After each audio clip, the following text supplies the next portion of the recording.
პროპაგანდისტულ მედიაზე უნდა ვისაუბროთ, სწორედ პროპაგანდისტული მედიის დაფინანსების წყაროები, რომელსაც საერთაშორისო გამჭვირვალობა საქართველოს ასაჯაროებს. ოფიციალური დოკუმენტაციის მიხედვით, რომელიც იმედის დაფინანსების 2018-2023 წლებს მოიცავს, ცნობილი ხდება, რომ პროპაგანდისტული იმედის ფინანსების 50% ბიძინა ივანიშვილის კუთვნილი ბანკი ქართუს და ასევე ქართულ ფონდის მიერ დაფინანსებაზე მოდის. კიდევ რა წერია გამჭვირვალობის კვლევაში და რა სქემით აფინანსებს ოლიგარქი მისივე ჯიბის ტელევიზიებს, იმედს და რუსთავიორს. ნუცა ბახუტაშვილი გვერდდება ახლა ამ თემის დეტალებით პირდაპირ ეთერში.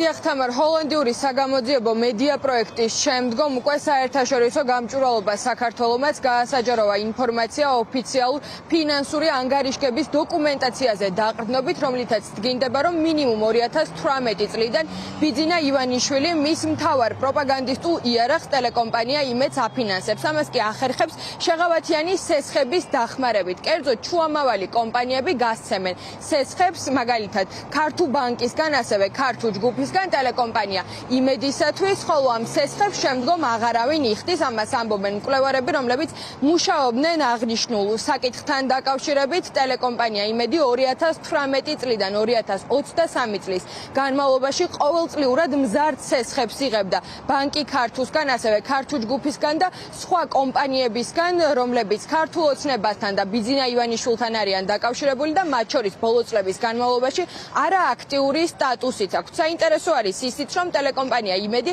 ბოლო ანგარიშგების დოკუმენტაციის მიხედვით უკვე ზარალზე მუშაობს. ის დაახლოებით 388 მილიონი ლარის ვალი აქვს აღნიშნული კომპანიების მიმართ და როგორც მკვლევარები აღნიშნავენ, აღნიშნულ თანხას არავინ იხდის.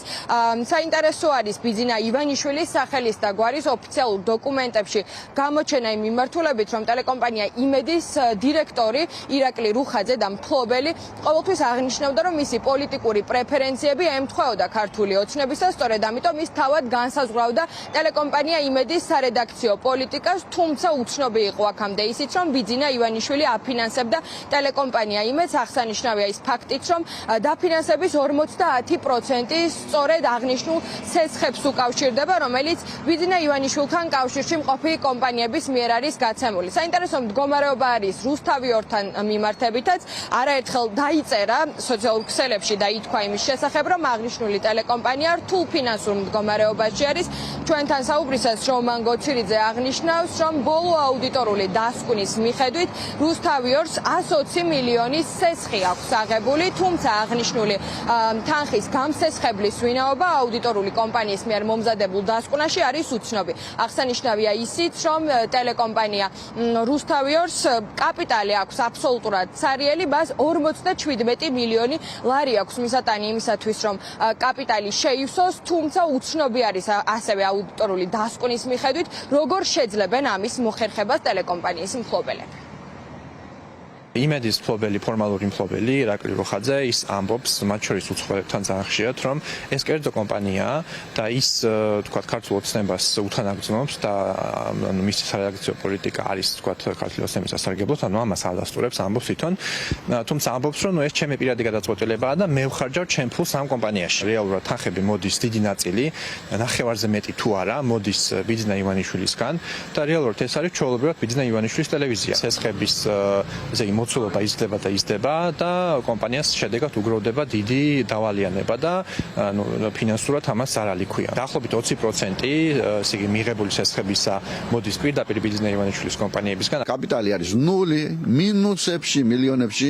ბოლო მიკროფონი რომ გაყიდოს რუსთავიორმა და მთელი თავისი შენობა ვალების ნახევარს ვერ დაფარავს. რუსთავიორის ამბავი გავიგეთ აუდიტის დასკვნის შედეგად, სადაც წერია, რომ 120 მილიონი აქვს ვალი მხოლოდ 3 წელიწადში. რუსთავიორი არის გაკოტრებული კომპანია, რომელსაც არაფერი არ გააჩნია, გარდა თუ აქ ერთადერთი იმედი, რომ ამ ვალს ის ვიღაცა არ მოსთხოვს და ის ვიღაცა ვინ არის, ვიღაც რიჟა თუ ვიღაცა რომ არის, რომელიც მართავს აი ამ უცხოელების კომპანიას და 10 წელიწადია ძარცვავენ ჭიათურ მანგანუმს, ხალხი მშიერი დადის, მაღაროები გაჩერდა და აი ამოდენა ფული შემოვლითი ოფშორების გზით მოპარული ფული მიედინება რუსთავიორის დასაფინანსებლად. ექსპერტები საუბრობენ ეროვნული ბანკის პასუხისმგებლობის საკითხზეც. მათი განმარტებით ეროვნული ბანკი არ აფასებს აღნიშნული სესხების რისკებს, არ იძიებს ინფორმაციას, როგორც შეძლებენ კომპანიები აღნიშნული სესხების გადახდას და დაბრუნებას. შესაბამისად ეროვნული ბანკის პასუხისმგებლობის საკითხზეც საუბრობენ ისინი და ამბობენ, რომ ეროვნული ბანკი როგორც მინიმუმ უნდა დაინტერესდეს ეგრეთ წოდებული უიმედო სესხების გადახდის და უკან დაბრუნების პირობებითაც.